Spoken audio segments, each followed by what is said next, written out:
Hello, everybody, and welcome to Unstoppable Success. This is a podcast where we hear from amazing individuals, leaders, and professionals sharing their tips, their tricks, their insights so that you can be unstoppable. I'm your host, Jacqueline Strominger, and today I get to welcome Jimi Gibson. And let me tell you, I'm so excited to talk about the things that he has learned. Yes, there's a twist on AI, but I can't wait to dive into it. But let me tell you a little bit about Jimmy before we dive into the conversation. He is the VP of Brand Communication at Thrive Internet Marketing Agency. He is a Forbes and Entrepreneur contributor. He was a TEDx speaker. He's a keynote coach. He's the author of Uninvisible. And before he did any of that, he was also a professional magician. I was going to say musician, magician. Oh my God. For 25 years at the MGM Grand. And he had his own theater. At some point, he knew how to levitate women or people, whatever, off, up in the air. So that's kind of pretty cool. So Jimmy, you've had a wealth of experience, knowledge. So, welcome to Unstoppable Success because you've been unstoppable, and I can't wait to dive into your insights. Great. Well, thanks, Jacqueline. Your enthusiasm is infectious, so I'm excited to Yeah. get into this. So one of the things that we were talking about pre-show, AI and has obviously I don't think you can turn on the TV, the radio station, social platform without seeing something about AI. And you have taken a really interesting approach to AI. And I want to dive into this with our listeners because it really is going to help people be unstoppable in the years coming up. And you talk about using AI to go from invisible to visible and using that right. So I'd love to share, a little bit about your background, getting into Thrive and how you came across this being uninvisible. Yeah, great lead in. And I think most of the conversations that you're seeing about AI are how can I use the tool? How can I use it for workflow? What is agentic AI? What is Claude Cowork? Can I have it do things that, and yeah, all of those things are great.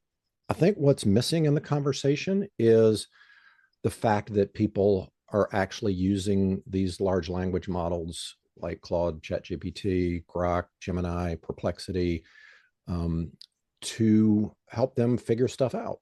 And so you may see the term GEO, which is generative engine optimization. So that's a fancy word for a large language model. The other term you may see is AEO, or answer engine optimization. Sometimes they get lumped as just a generic term. Um, you may be familiar with a device like you have on your phone and you're asking Siri, or you may have a Google Home device, or you may have, um, an Alexa device that you're talking to. Well, those are all AI platforms or engines.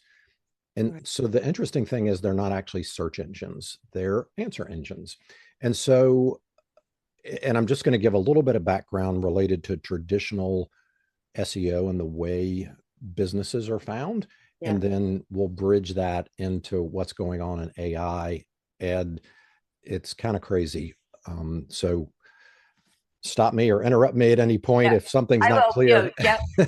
No, but what you just say, but those are what you're sharing. And I actually kind of want my listeners to understand that actually is a huge uh, educational piece to think about it from the sense of answering Yeah. versus, and that's really, um, our phones, are so much an AI answer or they subliminally answer because, you'll say something about um, toothpaste, and next thing you know, you're getting 1,000 things about toothpaste. I was going to try to say something that was like nice to come up out of my phone, right? What's it hearing me talk? I want whiter teeth. Okay, That's wait, right. I'm going to get Here up you into go. ads now. Yeah. I know it's scary and exciting all at the same time. And Right. so, you know, we've been around. I've been in this for quite a while, and over the last 20 years, it was basically SEO.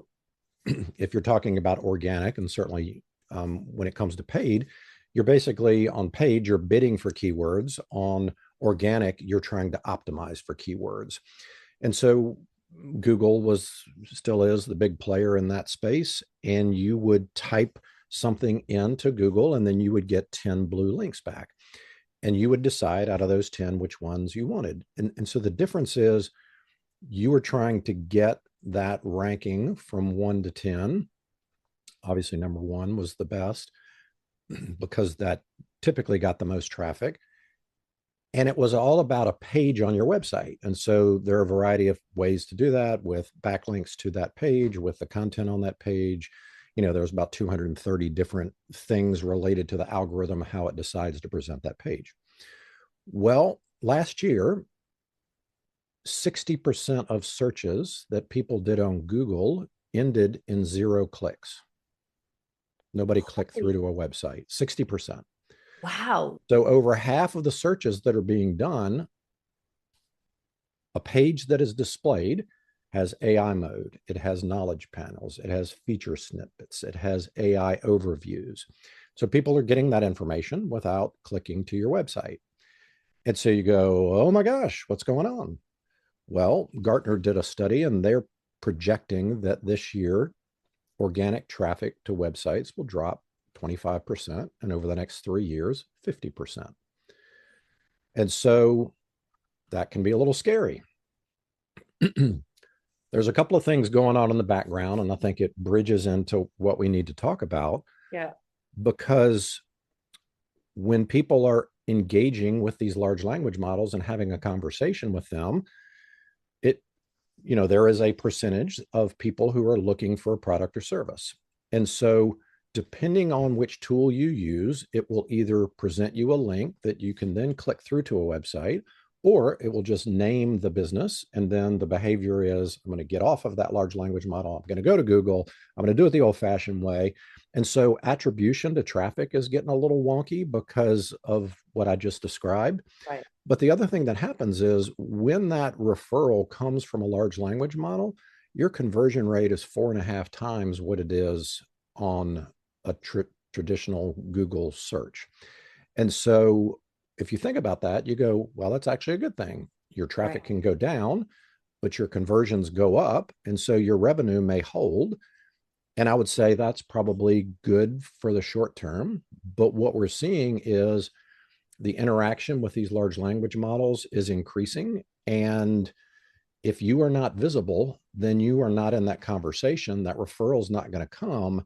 And that's really, over the next 3 years, it's important for people to understand, yes, if you are pretty good at traditional SEO, you're probably going to be okay. But there are some extra things that happen when you're doing optimization for one of these large language models or answer engines. So we good there before I move to the next step? Yes, but because I want to, so do you think, I'm just curious, do you think because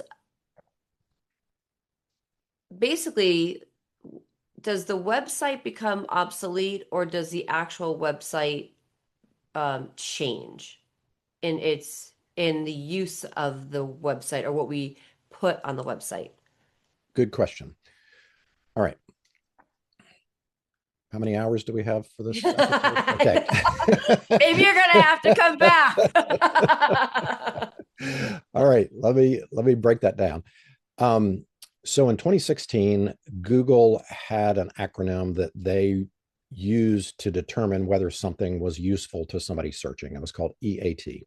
They expanded that to EEAT in the early 2020s, and that stands for experience, expertise, authoritativeness, and trustworthiness. And so they were evaluating content based on that and then presenting results that met one or more of those checkboxes.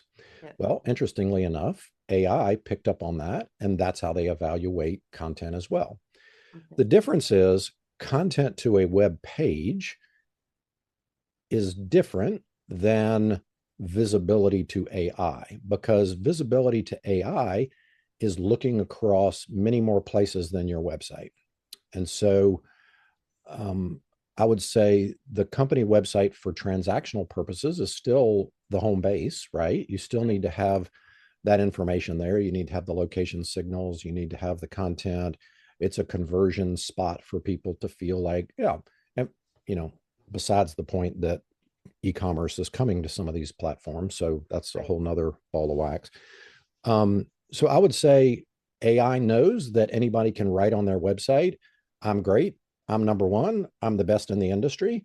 But what it's looking for is it's looking for third party thumbs up from other places that says, yeah, we agree with that, or we don't agree with that.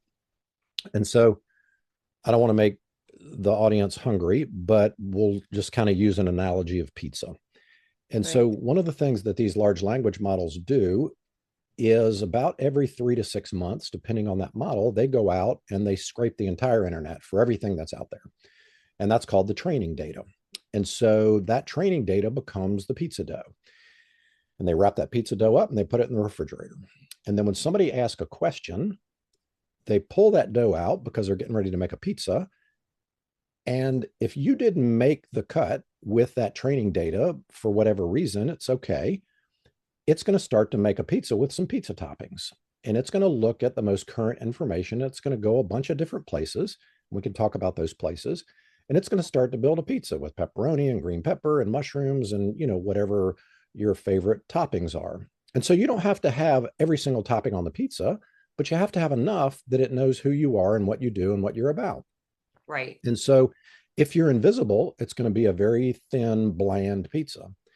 If you have some of that visibility, it's going to be a tasty pizza. Now, there's another opportunity that it's going to confuse you with somebody else and make a pizza for somebody else that it thinks is you because you have no coherence or you have no clarity as to who you are online.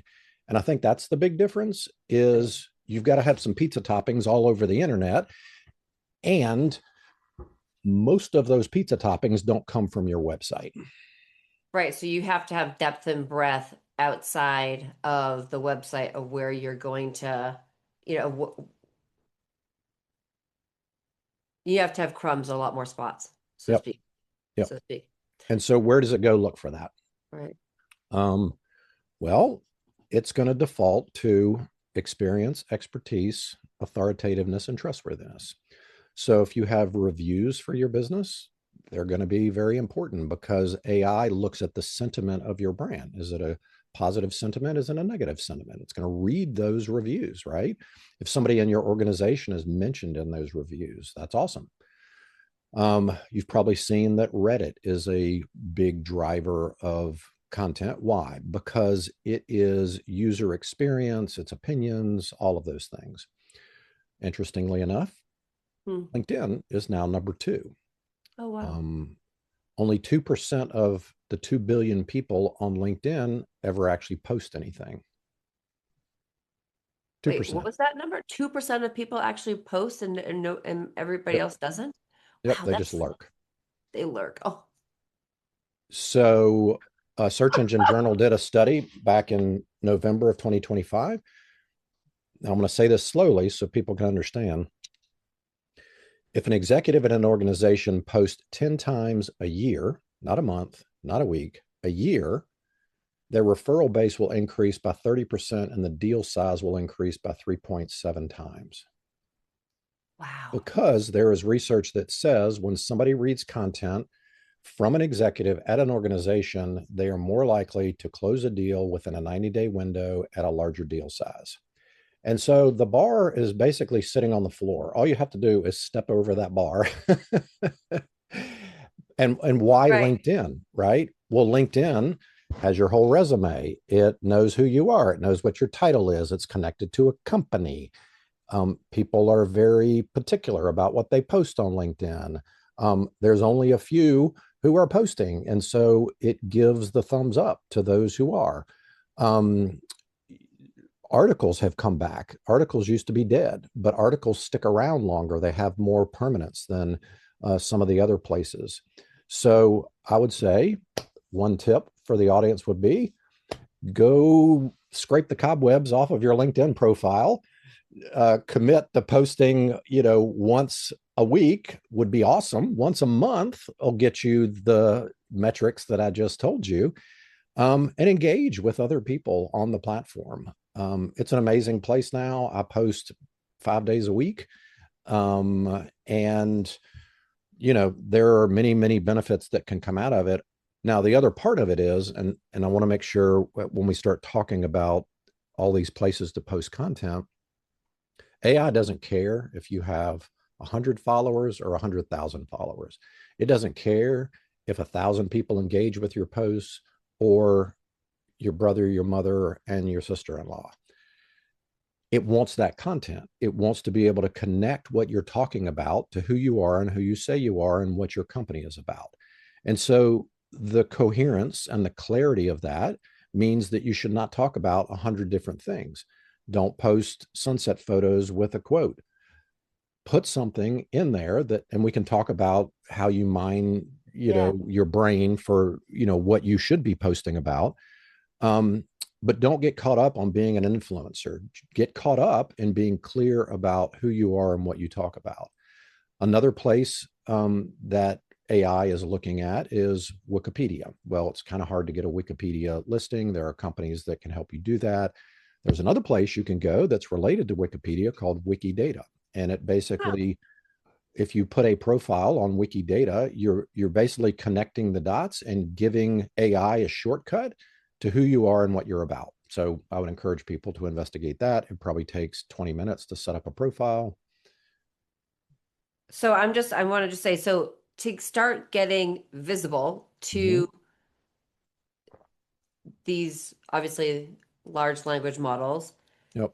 making sure that you have like just making sure that you're active on LinkedIn, go to Wikidata, don't worry about Wikipedia. PDF. Yep.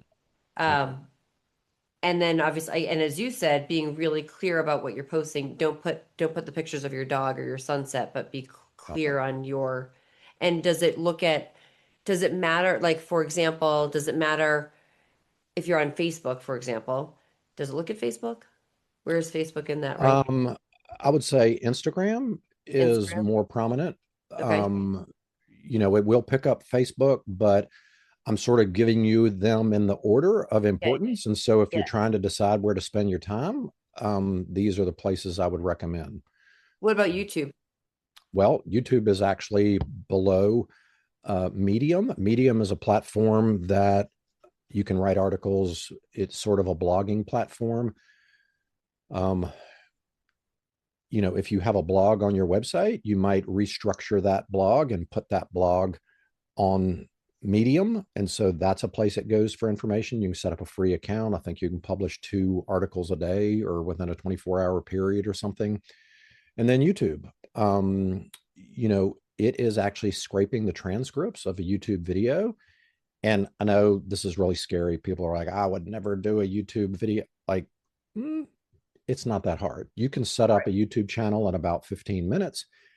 You could, you got $1,000 video camera with your phone, put it on a tripod, talk for a minute and a half about what you're expert at, get on a Zoom call with a colleague, a friend, talk about something that you love to talk about, have that interaction, download that video and put that video on YouTube, and you get in the regular habit of that, and you'll be amazed at how that starts to show up when you put a search for your name or your business or your expertise within one of these large language models. So, all right, so hold on a second. Okay. Okay, so let's kind of go back and like talk a little bit about, you were just saying about YouTube, Right. you know, posting on YouTube, and you said what was scary was that YouTube will, um, it can obviously, the large language models will actually look at the transcript. I don't, and you said people might be afraid to post on YouTube. I don't know. I'm like, well, why? Well, I mean, if I asked my wife to do that, she would say, just poke me in the eye with a hot poker. I would never want to do that. And so I'm saying, some people are afraid of the camera. It takes a lot of practice. I made a decision last year that I was going to post a video every single day on LinkedIn. And after about 147 videos, I was like, okay, I'm going to go back and look at the first one. And it was horrible. Like, record a video, throw it away, record another one, throw it away. Another technique is to get on a Zoom call with a colleague or a friend or somebody in the industry and just have a conversation about something that's going on. And don't worry about it. I mean, we're all on Zoom a lot these days, and you're Yep. having these kind of meetings. Just record that meeting. And it can be sort of a mini podcast, and then upload that, commit to doing that once a week, every other week, upload that to YouTube. Again, it doesn't matter if anybody watches it, if it gets shared around. YouTube loves that kind of content. Make sure you put a description and go to YouTube, look up how to write a description for YouTube. It'll tell you. There's plenty of people out there who can tell you how to write a description. Um, so I think, there's a whole bunch of places that we've just covered. If you Right. just did those and you just made a plan over the next 90 to 180 days to start to chip away at some of that, then you're going to see a difference. The cool thing is, in traditional organic SEO, it usually took about 6 to 8 months once you started doing something to see some results.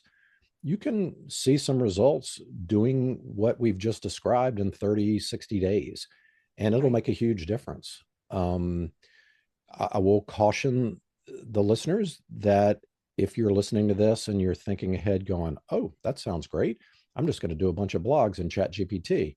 Well, guess what? You're just adding to the AI slop that's out there, and AI already knows what you're about to write if you're going to do that, because everybody else is doing the same thing, and it's pulling the training data from your industry, and you're saying the same thing. So you have to think of something unique. You have to think of something that only you can talk about. And yeah, I mean, you can use those for tools as a starting point, but if you don't layer in your personal experience, again, it's looking for experience, expertise, authoritativeness, and trustworthiness. And it wants to know your bumps, your bruises, your skin knees, your champagne toasts, all of those things that went wrong and all of those things that went well, case studies. So yeah, I would say those are some guardrails to make sure you stay within. It's so funny. You like, first of all, so I guess kind of recap. So question though about, so we've got obviously being clear about what you want to post about, You know, not obviously just being generic. I mean, that's, you don't want to be generic when you're asking AI to help you figure out what you want to post about. I like, for me, one of the things that I do, and you can tell me what this is, good, bad, or ugly, um, on I usually write a newsletter hmm, every single week and it gets released on Tuesdays. But I write it usually with some type of experience or leadership or something that has happened, or maybe I've read something in the news and I bring a slant to it and I kind of type in to Claude, it's what I use to write it. you know, Like, this is my whole story. This is what I'm talking about. Kind of what I want to, what I want to share. Oh, and then we had these two amazing podcast guests on this week. So I want to bring in their content and make sure that we got that going on. Please, then let's make some posts that introduce the podcast, maybe a little script that I can do and write the post for that will kind of bring people back to the newsletter. I mean, so it's me and I'm obviously asking it and it just puts it in a nice little grid for me and all that kind of fun stuff. But yeah, my, it's me. yep, I'm not saying, I'm not asking it to pull anything out. I'm just asking it to make it nicer. yes. And Claude is amazing. It can still hallucinate. You probably have to sometimes it goes smoothly. Other times you may have to wrestle it and beat it to the ground to make it Yeah, do what you want to do. Right. And so you right. have to get used to using the tool. And then I would say, um, if that's a closed environment where AI can't see that newsletter, you might think about publishing that newsletter on your website so that that text is there. Um, and that would not prevent you from shooting a quick video or a snippet or an Instagram reel or a YouTube short or some other place that that could reside, or doing a summary of that article and posting it on Medium, because the more places where there's coherence to your message, the better it's going to look. And so now you get into, you could literally have your content pillar being your newsletter, and then you could slice and dice that and make sure it shows up in parts and pieces around the internet. And that would be a strategy where you're not killing yourself every week to try to figure out what to do and where to put it.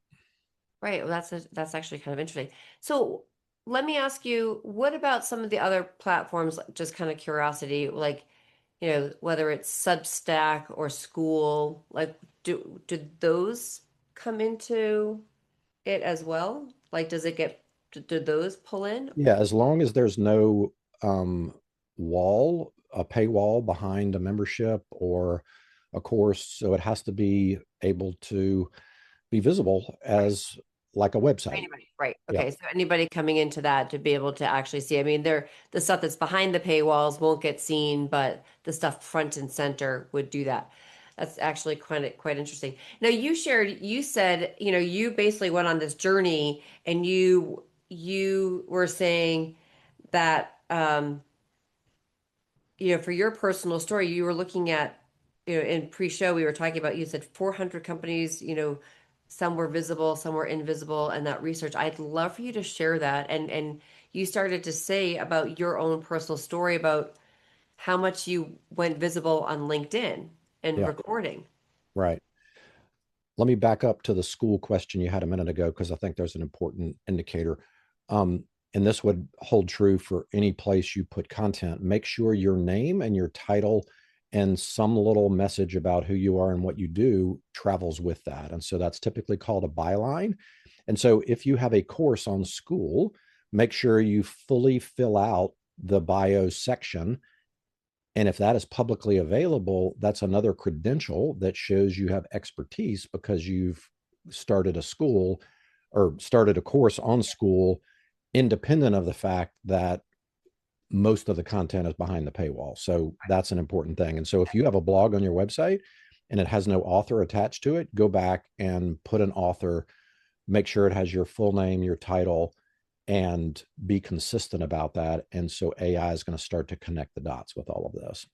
Yeah, that's good. Um, so, yeah, what happened was we saw the writing on the wall at the agency about 18 months ago, and we were seeing that AI loves people over logos. And so, yes, it can understand what a company is, it can understand what they sell, it can understand what their reviews are, but the people behind the company are the ones that deliver the expertise, authoritativeness, trustworthiness. And so the founder came to me and said, we got to do this, but I'm not going to be that person. I want you to do this, and I want you to be the face of the company. And so at first I was like, oh, well, that's kind of cool. And then I was like, oh, that's not cool. What the heck am I going to do? And so, obviously I had a performing background. And so I was like, okay, well, I'm just going to go into this with both feet. And at that time, there wasn't a lot of information about what we've discussed today. And so I just said, well, I'm just going to try a bunch of stuff. And so I was posting video on LinkedIn. I was getting on podcast interviews. I was writing articles for Forbes and Entrepreneur. I was writing an article every month, about a 3,000 word article for our blog. And then I would have a 15-minute video on YouTube that was a companion to that blog, and all sorts of stuff. And so about July, I started looking at the research, and the algorithm was not in favor of video on LinkedIn. It just wasn't set up the way other platforms were. And so then I started writing. And so the two uh, content types that get the most engagement on LinkedIn are infographics and carousels. And so the infographic is basically a one pager that describes how to do something or information about something. A carousel is multiple panels. And so I just sort of went double down on infographics because I just like the one page format. And so I started to do that. And then about Q3, I looked at everything that I had done and I was like, wow, okay, what's working and what's not working? And what am I going to do next year to change my behavior. Because, yeah, MMA, as I like to say, measure, monitor, and adjust. there you go. Good, good, good. Um, and then I thought, am I the only one who's having trouble with this? And so I decided to initiate a research study. And I looked at 400 companies across 5 industries in the US. Took the major 4 sections of the US and divided that up. I had a small business with median revenue around 7.5 million, and sort of a medium-sized business with median revenue around 24 million. And I wanted to know what's going on. Like, these are actual businesses, and I wanted to make sure I had the owner or CEO as part of this data set. And what I found was 46% of owners of those 400 companies. And then, so you might go, well, why didn't you study 10,000? Well, there is sort of a tipping point where it's statistically relevant, and then you don't really get much more information out of it. And so at 400, it's 95% statistically relevant with about a 4.5 margin of error. So I'm like, yeah, I'm happy with that, especially across 5 different industries. So it wasn't going to skew to one particular type of industry. And so those 2 different size businesses, 46% of those owners were invisible. The interesting thing was the companies where the owner and the business was visible through AI, their traffic year over year. So I mapped it January 2025 to January 2026. Their traffic increased 2.5%. And you might think, okay, well, that's not much. Well, remember the stats that we talked about earlier, Wow, right? that's a Everybody's lot. traffic is going down. The companies where the owner and the business was invisible, their traffic declined 28.5%. And you're like, what? And so obviously there were a lot of data points. There was a lot of ways that we studied this. You can get the free report. I'll give Jacqueline the link and you can download the report. It's about 21 pages. But here's the killer. For that $7.5 million company, over the next 3 years, if the business is invisible, you're at risk of losing $5.6 million over the next 3 years. For that $24 million company, you're at risk of losing $18 million over the next 3 years because your traffic is declining. Remember, 25% this year, 50% in 3 years. If you're invisible to AI, you're basically invisible to all these conversations that are going on. Now, here's the other kicker. For the companies where the owner was visible, out of that gap of 5.6 million, the owner contributed 2.8 million to that gain. Wow. For the $24 million company, there's an $18 million gap between the company visible, the owner visible, the company invisible, the owner invisible. 8.9 million of that 18 million was the owner or CEO multiplier. And so right Huh. there, that should be enough to get people fired up to say, oh my gosh, we've got to have a plan. What are we going to do? And I've also described that the bar is pretty low, right? And so you've So got to do start doing it something. now. And for those that do it now, will have a higher gain. Yeah, Okay, so because, listeners, get on. We're going to get onto these action items, right? Like start doing this right now. yeah, Right. Well, so I have a question about this though, because with the visibility of the CEO slash owner, or maybe it's like that a top person at the yeah. I mean, company. I'm not the owner, but Right. You're I'm providing visibility to the right. agency for Right. sure. So it's you doing that. So you hear this a lot of times in business, and I know this is going a little bit in a different direction for a second, but I'm just kind of curious your opinion on this. Hmm. A lot of times people will say you don't want the owner of the company to be the face or the name of the company because when you go to sell it, it has a negative impact. But as a matter of fact, what you're saying right now, that's actually to gain that revenue share, you you need to have that visibility. So it's actually maybe take that other saying and throw it out with the bathwater. Yeah. Baby out with the bathwater. So interestingly enough, I did have a conversation with a couple of organizations that ask me that exact question. And typically, an important person discounts that exit by 5 to 25%, right? Because you can't reproduce that person. But that's old thinking. That's for sure. So, how are you going to exit if your business is declining by $18 million over the next 3 years? Like the trajectory is going in the wrong direction. And Mhm. so I would say, yeah, there should be a plan. If you're planning on exiting in 3 to 5 years, then it should be all about you. As you get about 1 to 2 years out, stop talking about me and I, start talking about we, and start activating people within the organization to do that. And so the air quote liability is spread among multiple people and it is not contingent on you. But I would say that's not a good excuse to continue to hide behind. Right. Um, Interestingly, franchising had the lowest visibility out of all the five industries because traditionally the franchisee is counting on the logo to do all the selling. But what ends up happening is somebody in the local market who does the same sort of thing, if they're visible, they're going to steal that market share from that person. And so I actually talked with a new CMO of a huge organization that has about 10 franchises.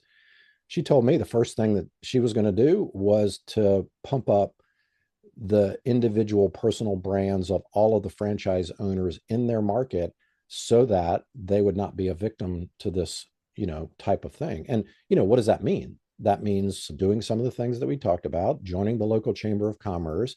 If you're passionate about something in your community, sponsor, contribute to a charity, get on the board of a nonprofit, um, go down the street to your favorite taco shop on Tuesday and film a little video that says, "Hey, I'm in so and so's taco shop. I love Taco Tuesday. Hey, Joe, come over here and let's chat a second." Like, it doesn't have to be rocket science. Right. I talk a lot and I feel like this is something where it really shows that each and every one of us, whether no matter what we are in, whatever business we are in, we still are our own brand. So if you're Mm-hmm. part of a company, right, and you're looking to help grow that, but if you're outside, if you're at a franchise, we are all a brand. So we Yep. still have to create our own personal individual brand authority and then we can tie it to a company, right? So Yep. that's really important because as you said, if AI is going to gets to know people better than they are going to get to know a logo, Yep. then we have to think of ourselves basically as becoming that, you know, visibility. Yeah. The term you'll probably come across is entity. And so another thing you can do, you mentioned the website, is if you have an about page, and it's kind of thin and flimsy, pump it up. Have an about page about folks in the company, and then use that page as like almost like a table of contents to the places that they've been. And so for you, Jacqueline, you would have, maybe your top 5 episodes on your about page. You would have your credentials or any associations that you belong to. Maybe there's been an article written about you, and they're all on that page and they all link out to those references. And so you're helping that AI triangulate, oh, okay, Jacqueline is at this organization. She has these things that I'm able to connect the dots. This is the home base for all that information. There is a little piece of code that if you want to go the extra mile, it's a schema code, SCHEMA, that will allow you to tell AI what this page is about, that it's about a person. If you don't know how to do it, just go to schema.org, and or you can actually ask Claude, how do I create a schema code and where do I put it on the website, and it'll tell you exactly what to do. Oh, right. So that's a little bit of a hack. Yeah. So although we can't get into all parts and pieces, but I would say if you replay this episode and you kind of make a list and you meet with your team, and if you're not inclined to write, you probably got somebody on your team who knows how to navigate Claude or ChatGPT or one of these things to help write, and just make sure it sounds like you and it's not fluffy and generic, and you'll be in good shape. Right. So I have a question. So just because I know this is like people will probably ask this too. So do you have a favorite AI tool or favorite uh yeah, I guess what's your favorite to use for AI? Yeah. And I would say it depends on what I'm trying to do. Um, and so if I'm writing or doing some sort of higher level function, I would say Claude is great. If I am looking for a snarky take on something, Grok can get really snarky. If I'm creating a little short video or some graphics, I love Nano Banana through Gemini. Um, I was a big Chat GPT fan, and I think the wave is moving away from that. But if I'm creating a custom GPT, I'll still create a custom GPT in Chat GPT. I love Perplexity for researching businesses because it will provide the links and it will provide the attribution of where that information is coming from. So I like to try them all and try Yeah. to have something in my head. I'm Yeah. trying to do this and see which one I Where do have I to go? wrestle Right. with the less. Yeah. Yeah. Right. No, that's actually good. I mean, it's so funny because I really love Claude for, a lot of things. I have not really used Nano Banano, whatever,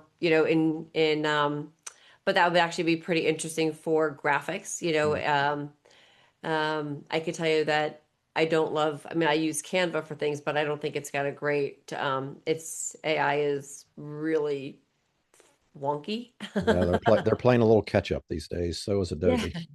Yeah. So, but this has actually been truly, truly, really remarkable. So, if you had to say, like again, just to go back through that list, if somebody were to, is it, pick one or two things, the top two things that they could do for the next 90 days. Sure. Well, I would say the first thing you want to do is you want to go to some of these tools that we've mentioned and just put in your name. Who is, and don't put your company name, don't do anything, just put your name in and see what comes back. And it may be you, and it may be somebody with the same name as you. And then you can go, who is your name at this company, and see what comes back. And then, depending on what type of company you're with, product or service wise, go, if you were looking for XYZ service in this particular area, who would you recommend? And I know that's a long sentence, but a typical Google search is about 5 to 6 word phrase. A typical interaction with an LLM starts at about 32 words. So you know, don't be skimpy with how you communicate that. And then Right. just do a screenshot and go, okay, this is ugly. That's fine. And then you can start to do things. And so, from a business perspective, you want to have your Google business profile set up. You want to make sure you identify people within that Google business profile. I would say go to your LinkedIn, clean that up, make sure your title is not something, you're trying to be cute, be clear instead of cute or clever.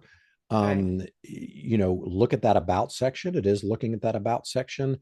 um, make sure that says who you are and what you do. I would say pick some venue that you want to challenge yourself on. And so I just told you there's 2 billion people on LinkedIn and only 2% are posting. Post something. I guarantee you nobody's going to see it. So don't worry about that.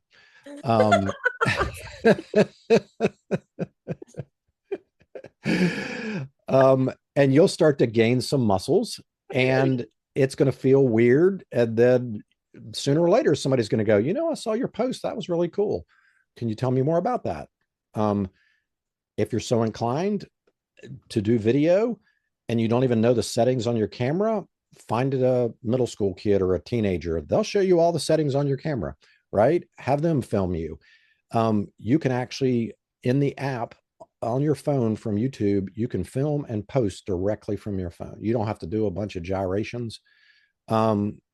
So yeah. And then I would say the other thing is just sort of catalog who you are, what you've done, where your name might be out there, whether it's membership to an association, if there's been an article written about you, whatever that is, just Right. if you're on a board, just gather all that information and then go to your about page on your website and update that.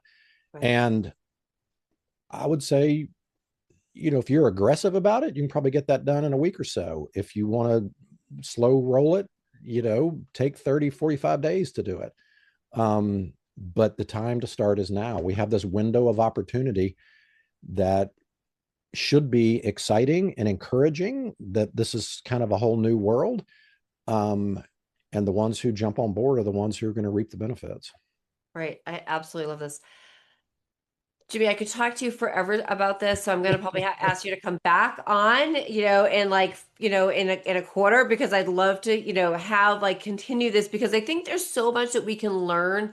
Yep. And I had somebody else on the podcast and they were talking about how podcasting, even though it's been around for a while, it's still in that infancy. So, Sure. where that is taking, and a lot of people give up too. After 7 episodes is the I've had enough of this. Yeah. So Right. Yeah. I guess I'm doing okay with 112 or something like yes, yes. Awesome.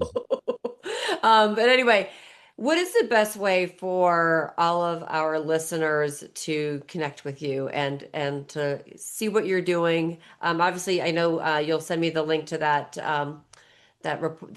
research report because it's Yep. absolutely fascinating. Yeah.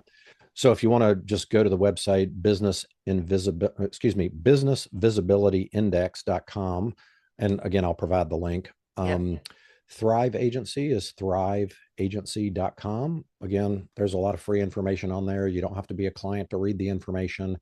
If you do need some help in this area, be happy to chat with you. And then if you want to connect with me directly, obviously, I said I'm on LinkedIn. That's an area that I feel comfortable on. And so DM me if you have a question about anything that we talked about. I'll actually answer your question. So, yeah, I would love to connect with people there. Fantastic. Okay, so listeners, please do me a favor. There's a lot of information in here. You have got to, number one, connect with Jimmy.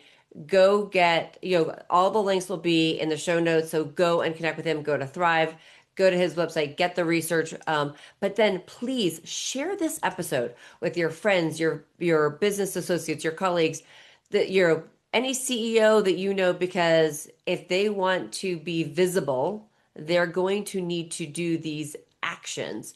And then that visibility will also help create unstoppable success. So share this episode. And then, listeners, do me one other favor. Again, as I mentioned, the platform school, we have a brand new school community, Unstoppable Success.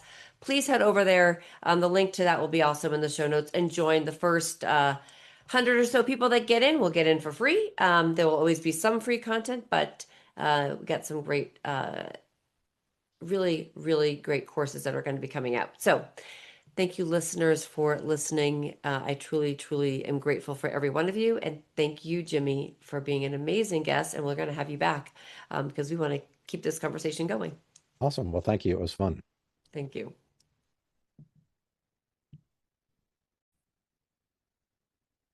I'm Jacqueline Strominger, and I want to invite you to join the Unstoppable Success community on School. You can go to Unstoppable Success at school-9143 and join us. In this community, you will get daily tips so that you can be unstoppable, and you'll also connect with other leaders and professionals who are also aiming for their unstoppable success and are there to help you succeed. So join us in the community. We can't wait to see you on School.